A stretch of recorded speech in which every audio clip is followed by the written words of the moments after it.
महाराष्ट्र का फिलहाल रुख करेंगे। गृह मंत्री अमित शाह क्या कुछ कह रहे हैं, चुनावी सभा को संबोधित कर रहे हैं, आप भी सुनिए।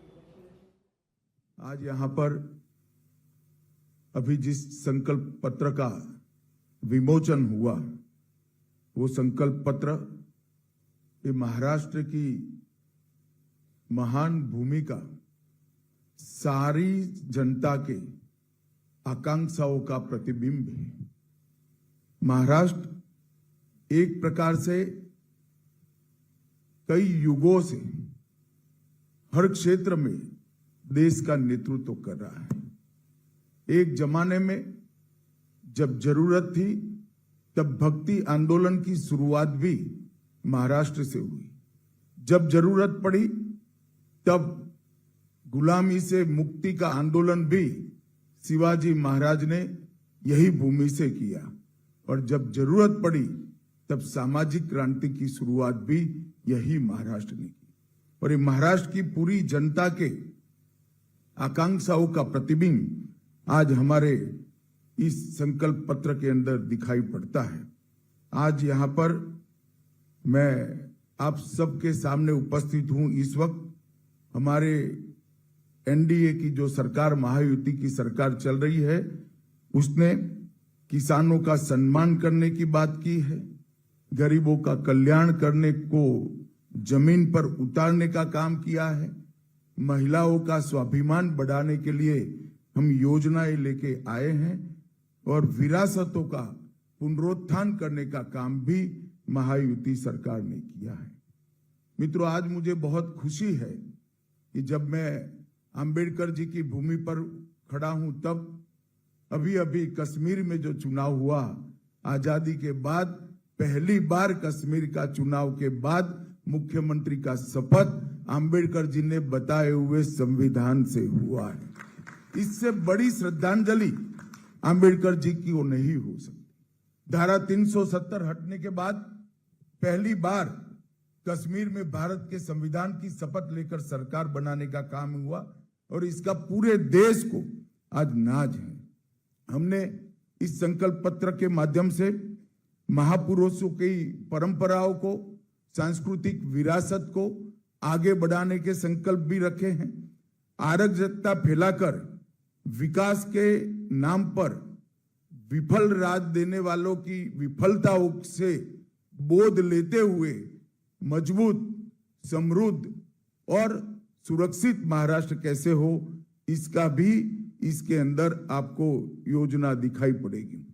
आज चुनाव में हमारा मुकाबला अघाड़ी से है।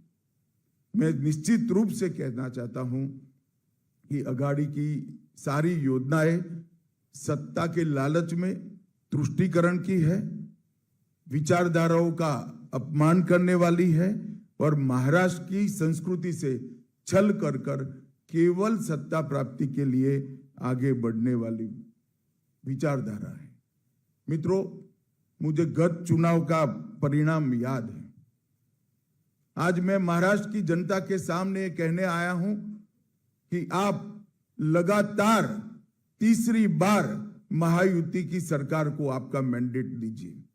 पहली बार 2014 में महाराष्ट्र की जनता ने महायुति को मैंडेट दिया, भारतीय जनता पार्टी के नेतृत्व में महायुति की सरकार बनी।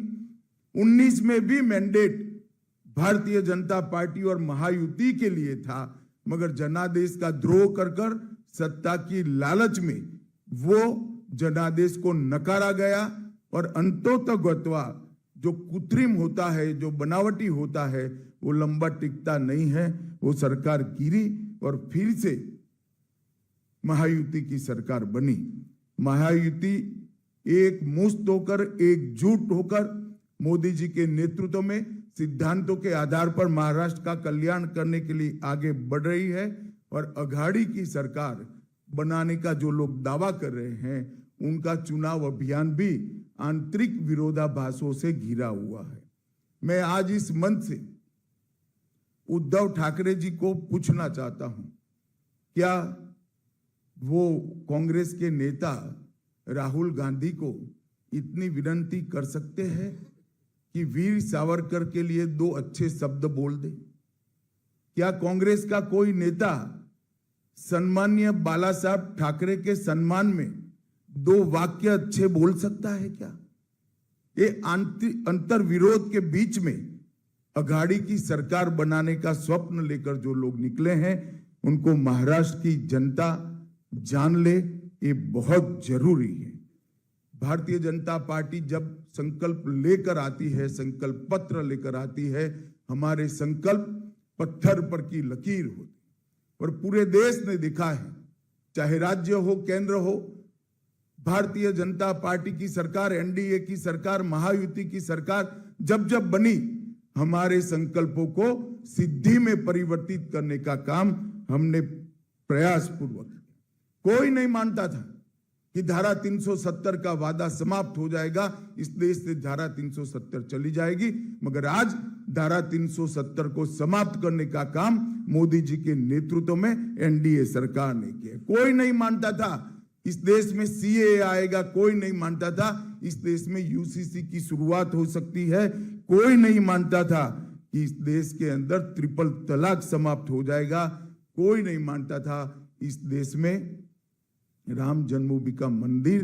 550 साल के बाद सम्मान के साथ राम जन्म के स्थान पर ही भव्य मंदिर दिखाई पड़ेगा। इसके साथ साथ हमने वादा किया था